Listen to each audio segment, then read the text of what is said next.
My name is Rebecca, I'm 28 years old, and if you asked anyone who knows me, they'd say I'm not the type to hold grudges. I've always been the quiet one, the girl who smiles politely when someone steps on her toes, the one who avoids drama at all costs. But let me tell you, when someone crosses a line so deep it cuts into your soul, even the quiet ones can turn into storm clouds.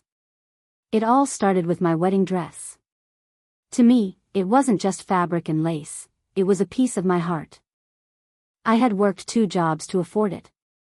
Every stitch, every pearl, every layer of tulle represented late nights and early mornings, sacrifice and patience. It wasn't designer, but it was mine. And when I walked down the aisle to marry my husband Daniel last year, that dress made me feel like I belonged in the moment, like I was finally seen. Daniel's sister, Melanie, never really liked me. She had this way of making me feel small with just a glance. She'd call me plain, tell Daniel he could do better, and once even joked that I must have trapped him somehow. I usually brushed her off, because I didn't want to start a war inside the family. But nothing could have prepared me for what she did next. 1 week before her wedding, I walked into my closet to grab a coat and realized something horrifying: my wedding dress was gone. At first I thought maybe Daniel had taken it out to surprise me with cleaning or preservation, but the pit in my stomach told me otherwise. It didn't take long before Melanie's smug little smirk gave it away.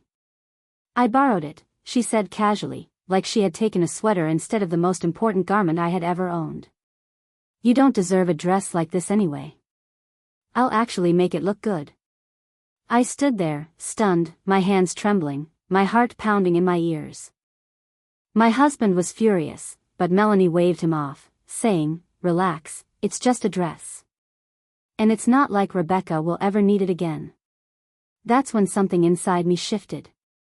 I realized Melanie thought she had won, that she could humiliate me, take what was mine, and walk away shining. But she didn't know me as well as she thought. Because I let her keep the dress. At least, that's what she thought. I didn't say a word to Melanie that day. I just smiled, the kind of smile that probably unnerved her a little because I wasn't fighting back. I remember her raising an eyebrow at me, almost waiting for me to explode, but when I didn't, she smirked and walked away with the dress slung over her arm like she had won some kind of prize. Inside, though, my blood was boiling. I didn't tell Daniel exactly what I was thinking. He kept asking me if I wanted him to confront his sister or demand the dress back, but I shook my head. "No," I told him softly. "Let her wear it. If that's what she wants, let her have it." He stared at me like I'd lost my mind. But in that moment, I was already sketching out the details of my plan. Here's the thing, Melanie was obsessed with appearances. To her, everything was about being admired, being envied. Her wedding wasn't about marrying her fiancé, Brian, it was about showing off. She wanted people to gasp when she walked down the aisle, to whisper about how perfect she looked. That dress was her golden ticket to attention. So I decided, if she wanted to wear my dress, she was going to regret it. I spent the next few days preparing. When Daniel went to bed, I stayed up late, carefully working on the dress she thought was hers now. I didn't destroy it. Not in the obvious sense. That would have been too easy, too messy. I wanted her downfall to be slow, humiliating, unforgettable. I reinforced some seams so they looked fine but would give way under pressure. I adjusted the hem so slightly that she wouldn't notice until it betrayed her. And the piece de resistance? A special little touch I added to the lining, a harmless but effective substance that reacts to body heat. Let's just say it wasn't going to stay pristine white for long. Every stitch, every hidden alteration felt like reclaiming the power she thought she had stolen from me. By the time I folded the dress neatly back into its garment bag and returned it to her closet, I felt calm. Almost serene. Daniel noticed the shift in me. "You're too quiet," he said one night. "You're planning something, aren't you?" I kissed his cheek and smiled. "Don't worry about it. Just make sure you have your phone ready on her wedding day." Because I wanted proof. Proof of what happens when someone crosses me and thinks I'll just take it. And when the big day came, oh, Melanie had no idea what was waiting for her. The morning of Melanie's wedding felt almost surreal. I wasn't part of the bridal party, of course, she made sure of that, but Daniel and I were still invited, if only for appearances. Honestly, I didn't care about the ceremony itself. My attention was on one thing only, the dress. When I walked into the church and saw her for the first time that day, my heart nearly stopped. There she was, standing in front of the mirror with her bridesmaids fluttering around her, wearing my dress. I'll admit it stung for half a second, but then I caught the look on her face. She looked smug, radiant with self-importance, like she had stolen my crown and was proud of it. But what she didn't know was that the crown was poisoned. The ceremony began as expected. Guests filled the pews, music floated softly from the organ, and Melanie stood just out of sight, waiting for her grand entrance. Daniel leaned toward me, whispering, "You ready?" "Oh, I've been ready," I whispered back, clutching his hand. The first hint of my handiwork came when she started her walk down the aisle. Her confident stride was thrown off just slightly by the uneven hemline I'd adjusted. The dress dragged more on one side, making her wobble a little. People might have thought it was just nerves, but I saw the flicker of annoyance cross her face. Then came the seams. As she shifted her weight halfway down the aisle, there was a faint pop. It wasn't loud, but the fabric gave a tiny tear at the side, just enough for her to feel it. I watched her eyes widen, her smile falter for a second before she forced it back on. But the real showstopper came when the church grew warm from the crowd and lights. That special touch I'd added to the lining began to react. Slowly, subtly, patches of the once pristine white fabric took on an embarrassing yellowish hue, spreading unevenly across the gown like water stains. At first, people whispered softly, thinking it was a trick of the light. But as she reached the altar, the discoloration was undeniable. One of her bridesmaids gasped audibly. Brian's expression twisted in confusion, and Melanie, oh, Melanie, looked like she might faint. She was trapped. She couldn't storm out, couldn't rip the dress off, couldn't stop the ceremony without causing a scene. All she could do was stand there in front of everyone as the whispers grew louder, burning under the judgmental stares. Daniel discreetly lifted his phone, capturing the whole thing. His hand was shaking from trying not to laugh. I just sat back, my face calm, almost sympathetic, like I had no idea what was happening. But inside, I was savoring every second. Because the moment Melanie thought she had stolen my pride, was the same moment I took hers. The ceremony itself limped along, but it was impossible to ignore the growing whispers. Every time Melanie shifted, the discoloration on the dress became more visible, spreading across the skirt like some cruel joke. She tried to keep her composure, forcing that frozen pageant smile, but I could see her jaw clenching, her eyes darting nervously toward the crowd. Brian, her brand new husband, looked stiff, like he wasn't sure if he should laugh or be mortified. He kept glancing at the guests, clearly embarrassed. The poor man didn't even realize yet that this was just the beginning. When the ceremony ended, Melanie practically bolted down the aisle, dragging Brian behind her. Guests whispered and chuckled, some pulling out their phones, trying to sneak pictures. I followed slowly, Daniel beside me, both of us pretending to be concerned. The real fun began at the reception. Melanie had planned this whole thing like she was throwing the royal wedding, lavish centerpieces, a towering cake, even a dramatic choreographed entrance. But when she and Brian walked in, the room went awkwardly quiet. Everyone's eyes dropped straight to her dress. By now, the discoloration had worsened. What had started as faint stains during the ceremony had bloomed into full, uneven patches, almost like sweat marks splattered across the bodice and skirt. The reinforced seams I'd tampered with had also started giving way, and a tiny split at her hip grew with every step she took. She tried to cover it with her bouquet at first, but that only made people stare harder. One of her bridesmaids whispered something in her ear, and Melanie's face turned scarlet. I swear, she didn't even look like a bride anymore, she looked like a child who'd been caught playing dress-up. Meanwhile, Daniel and I enjoyed our dinner like nothing was happening. He leaned close and whispered, she looks like she's about to combust. Good, I whispered back, cutting into my chicken. Maybe then she'll finally learn not to take what isn't hers. The breaking point came during her first dance. She and Brian swayed awkwardly under the spotlight, and when she spun, the weakened seam gave out completely with an audible rip. Gasps echoed through the hall as Melanie clutched at her side, desperately trying to hold the fabric together. Someone in the crowd laughed. Then another. Soon the whole room was buzzing with muffled laughter, shocked whispers, and more than a few people recording. Brian's face was pale as he tried to guide her off the dance floor, but Melanie froze, humiliated, furious, and powerless. I watched her eyes dart toward me, and for the first time, she seemed to realize I hadn't just let her borrow my dress. She knew.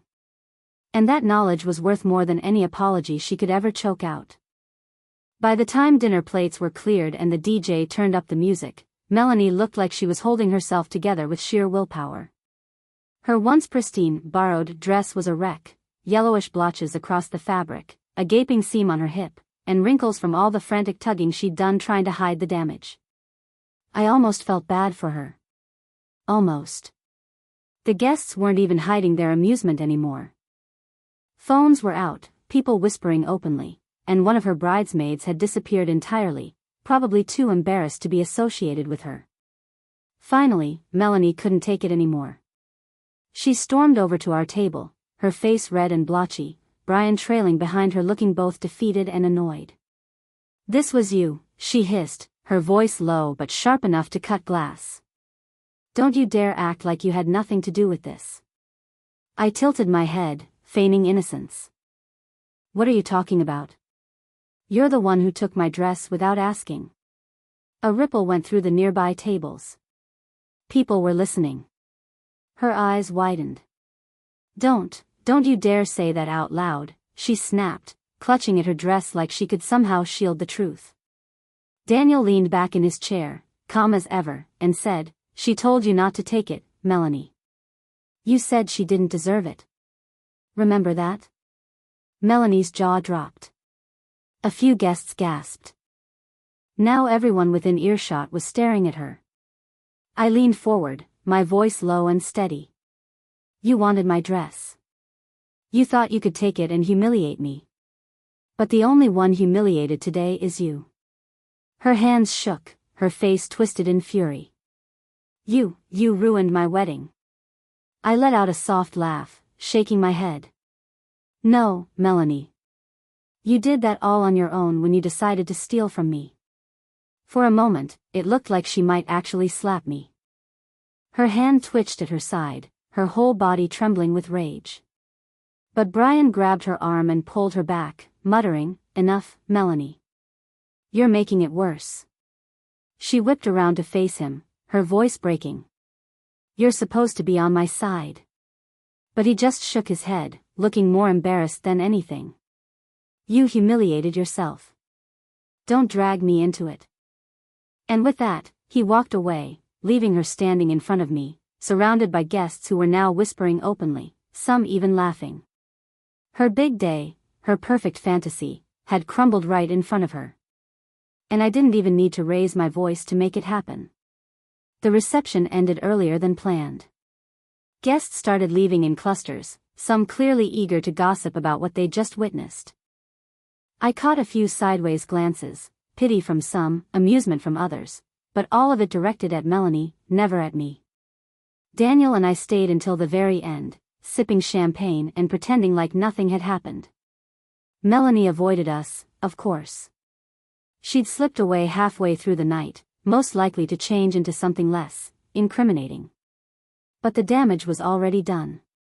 The next morning, the fallout began. It started with Facebook. Someone had uploaded a photo of Melanie walking down the aisle, and the discoloration on the dress was glaringly obvious. The comments poured in. "Is it just me, or does her dress look stained? OMG, is that Rebecca's wedding dress? She really wore her Asael's dress and ruined it, yikes." By lunchtime, screenshots were circulating in our town's community group, and by evening, someone had posted a short video clip of her first dance where the seam ripped. That video? It went viral. Not millions of views viral, but enough to spread through several friend groups, extended family, and, most delicious of all, her coworkers. The whispers became louder than the wedding music had ever been. Her boss apparently pulled her aside that week, asking why she was all over social media for the wrong reasons. A few of her coworkers messaged me privately, telling me they'd always suspected Melanie wasn't as perfect as she pretended to be. Brian wasn't much help to her either. Word got back to us that he'd been furious after the wedding, telling her she'd embarrassed him and his family. They fought constantly, and more than once, she ended up at her parents' house instead of their apartment. And then, the cherry on top, her own mother called me. I was shocked when I saw her number flash across my phone, but curiosity made me pick up. Her voice was clipped, cold, but oddly formal. "Rebecca," she said, "I just want you to know. Melanie has learned her lesson." I stayed silent, waiting.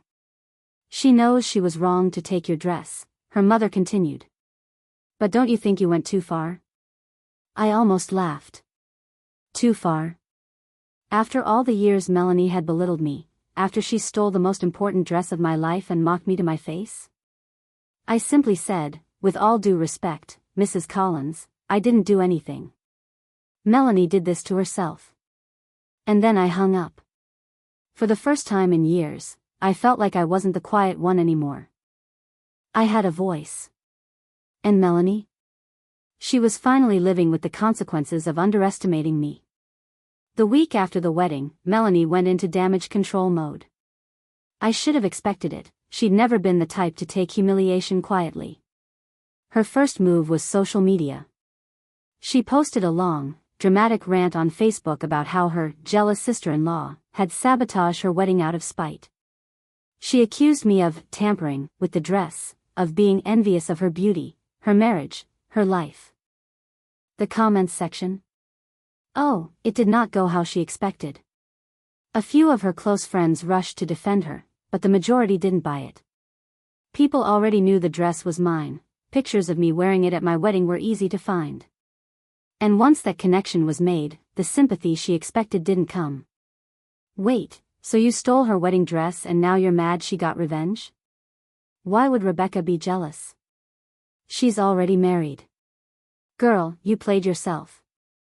The more she tried to paint me as the villain, the more ridiculous she looked. Then came her second mistake. She tried to confront me again, this time in front of Daniel's family. We'd been invited over for Sunday dinner at his parents' house. I was hesitant, but Daniel convinced me to go, saying his parents wanted to smooth things over. Well, halfway through dinner, Melanie burst into tears, accusing me of ruining her once-in-a-lifetime day. Everyone went quiet. Daniel's father cleared his throat and said, "Melanie, you shouldn't have taken Rebecca's dress in the first place." Her head whipped toward him. "You're taking her side? She's not even blood." Daniel's mom winced, clearly embarrassed. "Melanie, sweetheart, you were wrong. You can't just steal from people. It's not right." The silence that followed was deafening. Melanie's face turned crimson. For the first time, her own parents weren't defending her. I sat there, calm, sipping my iced tea. I didn't need to argue. The family was doing it for me. Finally, Daniel spoke, his voice firm. "You owe my wife an apology. A real one. Until then, I don't see how we can keep inviting you into our lives like nothing happened." Melanie's jaw dropped. She looked from face to face, but nobody came to her rescue. Not her parents, not her brother, not even Brian, who was sitting stiffly beside her, avoiding eye contact. She pushed her chair back with a screech and stormed out of the room. The slam of the front door echoed through the house, but in its wake came something I never expected, relief. Because for once, everyone saw her for who she really was. And I didn't have to lift a finger. After that disastrous Sunday dinner, things between Melanie and Brian went downhill fast. I didn't need to snoop to find out. Word travels quickly in families, especially when the drama is this juicy. Brian started spending more time with his friends, less time at home. He confided in Daniel one night over a couple of beers, thinking I couldn't hear them from the kitchen. "She embarrassed me, man," Brian muttered, his voice heavy. "Not just at the wedding, but afterward. All this ranting online, picking fights with everyone. I don't even recognize her anymore." Daniel didn't say much, just nodded, but when he caught my eye later, I could see the unspoken thought between us: she's unraveling. And unravel she did. Melanie doubled down on her narrative that I was the villain. She cornered me once in the grocery store, hissing under her breath about how I'd stolen her spotlight. She even tried to spin the story at a family barbecue, claiming the dress had been offered to her and that I was lying out of jealousy. But here's the thing about liars: they always overplay their hand. One of Daniel's cousins, who had been at both weddings, piped up, "Funny, because I remember Rebecca telling you not to touch that dress." Loud and clear. Everyone went silent. Melanie stammered something, then stormed off, again. Meanwhile, Brian seemed to be seeing her through new eyes. He stopped defending her. He stopped laughing at her tantrums. And at one point, Daniel told me that Brian had asked him quietly, "Did I make a mistake marrying her?" Ouch. The final nail came a few weeks later when Brian's parents invited both couples over for dinner. It was supposed to be a calm, civilized evening, but Melanie couldn't help herself. She started whining about how Rebecca ruined my life. Brian snapped. "For God's sake, Melanie, stop blaming her. You stole her wedding dress. You embarrassed yourself. You humiliated me. And you can't even own up to it." The room went dead silent. Melanie's face crumpled in shock. She looked at Brian like he'd just betrayed her, but all he did was put his napkin on the table and say, "I don't think I can do this anymore." And right then, for the first time, I realized her perfect marriage was crumbling before it even began. All because she underestimated me. After that dinner blow-up, the cracks in Melanie and Brian's marriage became impossible to ignore. Word trickled through the family grapevine faster than wildfire. Brian had moved out of their apartment and was staying with a buddy. He didn't file for divorce right away, but everyone could see where it was headed. Melanie, of course, refused to accept it. She went into full damage control mode, except instead of fixing anything, she just made herself look worse. First, she tried posting staged pictures of her and Brian on social media, old ones where they looked happy. But the captions gave her away. "Date night with my hubby Redheart #married life #unstoppable." Except people knew Brian wasn't even living with her anymore. The comments under those posts? Brutal. Then came her second attempt, playing the victim. She told anyone who would listen that I was the reason Brian left, that my sabotage had poisoned their marriage. But the family wasn't buying it. Too many people had seen her true colors at the wedding, the reception, the barbecue. Her own lies were crumbling around her. The worst part for her? Brian wasn't silent anymore. At a mutual friend's party, someone asked Brian how married life was treating him. Instead of faking a smile, he shook his head and said, "Married life is fine. It's just the wife that's the problem." That story spread like wildfire. Melanie's humiliation wasn't confined to family anymore, it was public. She couldn't walk into church, or the grocery store, or even her hair salon without people giving her those looks. You know the ones. Pity mixed with amusement. And the angrier she got, the sloppier her revenge attempts became. One night, Daniel and I found our car keyed in the driveway. Nothing too deep, but enough to leave scratches. I knew instantly who had done it. Daniel wanted to call the police, but I told him to wait. Because Melanie was spiraling, and when people spiral, they always expose themselves eventually. And I was more than ready to let her dig her own grave. It didn't take long for Melanie's spiral to reach a boiling point. A couple weeks after the keyed car incident, Daniel and I were hosting a small cookout at our place, just close friends and a few family members. Nothing fancy, just burgers, music, and laughter in the backyard. Everyone was having a good time, until Melanie showed up uninvited. She marched through the gate like she owned the place, eyes wild, hair unkempt, clutching a glass of wine she'd clearly brought from home.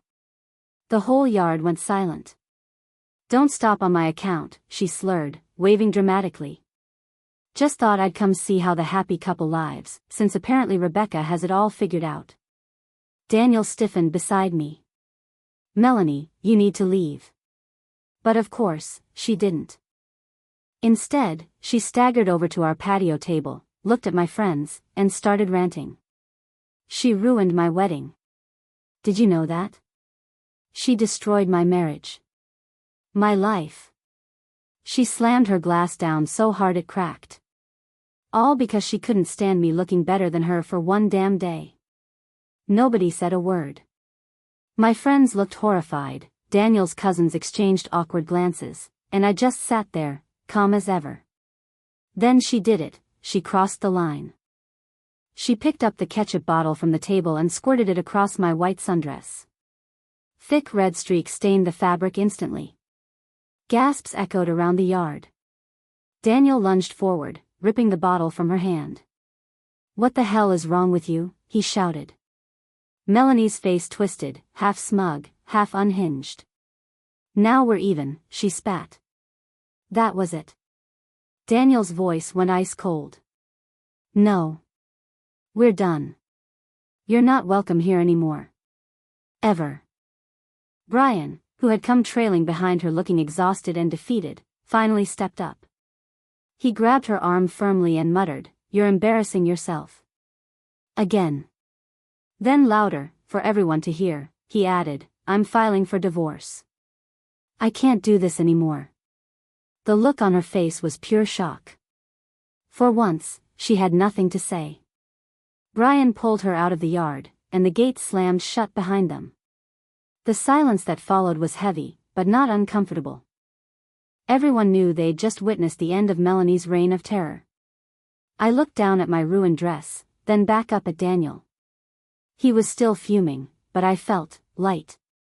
Free, even. Because finally, everyone, not just me, saw her for what she truly was. And this time, there was no coming back for her. Brian wasn't bluffing.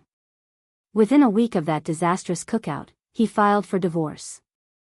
The papers landed on Melanie's doorstep, and just like that, the image she had built for herself, perfect marriage, perfect life, always the center of attention, shattered. At first, she tried to play it off. She told anyone who would listen that she was the one who kicked Brian out, that she deserved better. But the cracks showed quickly. For starters, she couldn't keep up with the bills on her own. Their fancy apartment, which she had insisted on despite Brian's protests, was suddenly too expensive. Within 2 months, she had to move back in with her parents. And if that wasn't enough, her job situation took a hit too. Apparently, her viral wedding humiliation had reached her boss. He didn't fire her, but he started cutting her hours, saying her behavior reflected poorly on the company. By now, the smug, untouchable version of Melanie was gone. When I ran into her at the grocery store one afternoon, she looked different. Tired. Hollow-eyed. The same woman who once smirked at me and said I didn't deserve my own wedding dress was standing there in sweatpants, clutching a basket of instant noodles and off-brand cereal. She saw me, froze, then quickly looked away. No cutting remark. No smirk. Just silence. Daniel noticed too. "She's not the same," he said one night as we talked in bed. "She's burned every bridge she had." He was right. Even her parents, who had always enabled her, were worn down. At a family gathering, I overheard her mom sigh and say to Daniel's aunt, "I don't know what to do with her anymore. She's not the daughter I raised." The truth was, Melanie had built her entire identity on appearances, on being envied, admired, feared. And once that cracked, once people saw her for who she really was, she had nothing left to stand on. And the best part? I didn't even have to lift a finger anymore. Her own downfall was unfolding all on its own. By the time fall rolled around, Melanie had become a shadow of the woman she used to be. She'd lost her marriage, her apartment, and most of her dignity. But if there was one thing I knew about her, it was that she wasn't going to go down quietly. Her comeback attempt started with an apology tour. Out of nowhere, she began reaching out to family members, trying to patch things up. Daniel's cousins told me she had called them crying, saying she was sorry if she ever came off harsh, and that she just wanted everyone to see her side. But the problem was, no one trusted her anymore. The apologies felt hollow, rehearsed. People would listen politely, then roll their eyes once she left the room. Then came her attempt to win Brian back. She posted long captions under throwback pictures of their happiest days, tagging him with lines like, "True love is worth fighting for," and "I'll never stop loving you." The comments, though, told a different story. "Didn't he leave you like months ago? Girl, move on. This is embarrassing." Brian didn't respond to any of it. In fact, he unfollowed her entirely a week later. That stung. So she switched strategies. She tried turning me into her redemption arc. One evening, I got a long, rambling text from her. "Rebecca, I realize now how much I hurt you. I was jealous. You have everything I wanted, Daniel, stability, respect. I shouldn't have taken your dress, and I'm sorry. I know it's too late, but maybe if we can forgive each other, people will stop painting me as the villain." I read it 3 times before showing it to Daniel. He didn't even hesitate. "She's not sorry. She just wants to use you to fix her image." And he was right. I never responded. Silence, I knew, would hurt her more than any words I could say. Over the next few weeks, her attempts grew sloppier. She showed up at family gatherings uninvited, forced hugs on people who didn't want them, and even brought cookies to Daniel's parents' house like some twisted peace offering. But everyone saw through it. It wasn't redemption, it was desperation. And desperation never wins respect. By winter, Melanie had exhausted every trick in her book. The fake apologies, the social media stunts, the forced reconciliation attempts, none of it worked. People weren't buying it anymore. And then, the final blow landed. She lost her job. Apparently, her company had been keeping an eye on her behavior for a while. Between the viral wedding fiasco, her increasingly erratic posts online, and even a heated argument she'd had with a coworker in the break room, management decided she was more trouble than she was worth. They called it downsizing, but everyone knew the truth. When I heard, I didn't feel joy, exactly. It was more like closure. She had once told me I didn't deserve the dress I wore on my wedding day, as if I was beneath her. Now here she was, unemployed, divorced, and living back with her parents. The once untouchable Melanie Collins was officially at rock bottom. What struck me most was the silence that followed. Her social media went dark. No more dramatic posts, no more selfies, no more staged pictures. It was like she disappeared. The same people who used to buzz around her, praising her, envying her, now barely spoke her name.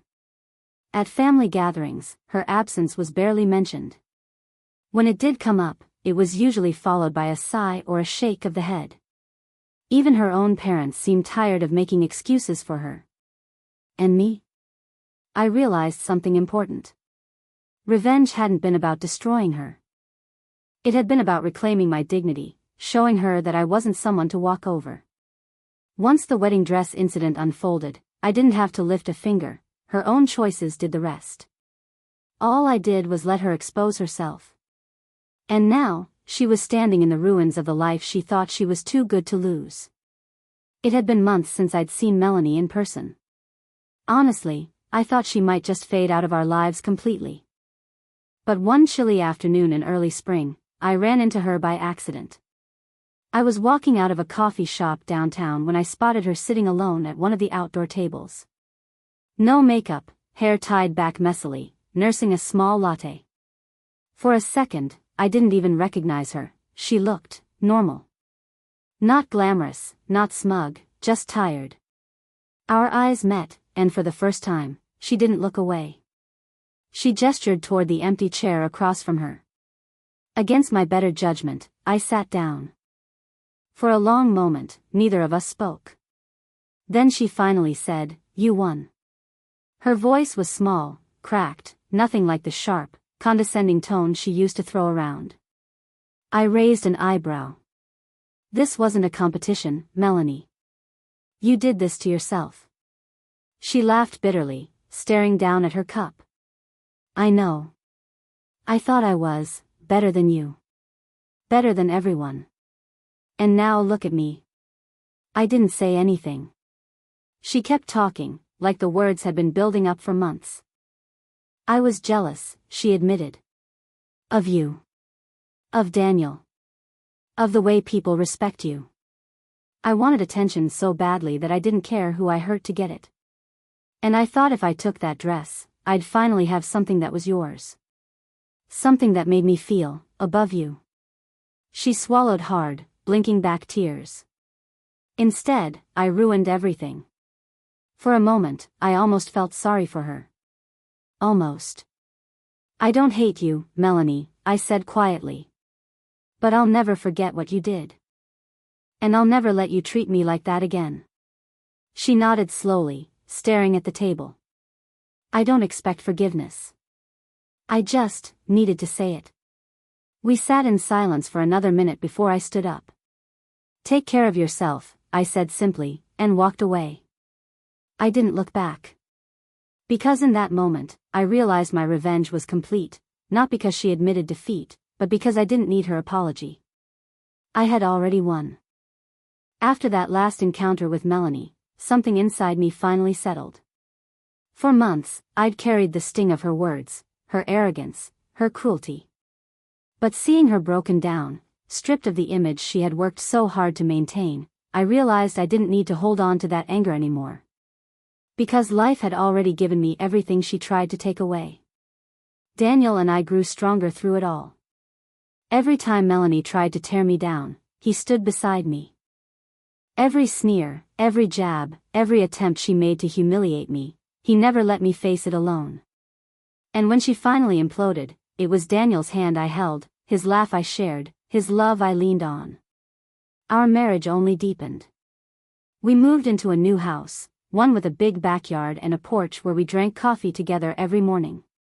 My old wedding dress, what was left of it after Melanie's disaster, was professionally cleaned and preserved. I didn't hide it away, though. I kept it displayed in a shadow box in our bedroom. Not because of its beauty, but because of its story. To me, it wasn't a reminder of her betrayal. It was proof that I had endured, that I had turned humiliation into power. That I had reclaimed what was mine. As for Melanie, she faded into the background. She stopped showing up at family gatherings, stopped posting online, stopped trying to claw her way back into the spotlight. Every now and then, I'd hear bits and pieces, odd jobs here and there, still living at her parents' house, but she was no longer a shadow over my life. She was just gone. And honestly, that was the real victory. Because in the end, revenge wasn't about destroying her, it was about making sure she never destroyed me. I got my happy ending. I had a husband who adored me, a home filled with love, and a peace that no one could steal. Melanie had once told me I didn't deserve my wedding dress. But standing there one morning, sipping coffee with Daniel, sunlight streaming through our kitchen window, I finally smiled to myself. Because I knew, I deserved all of this. Every last bit of it. The life she could never take away.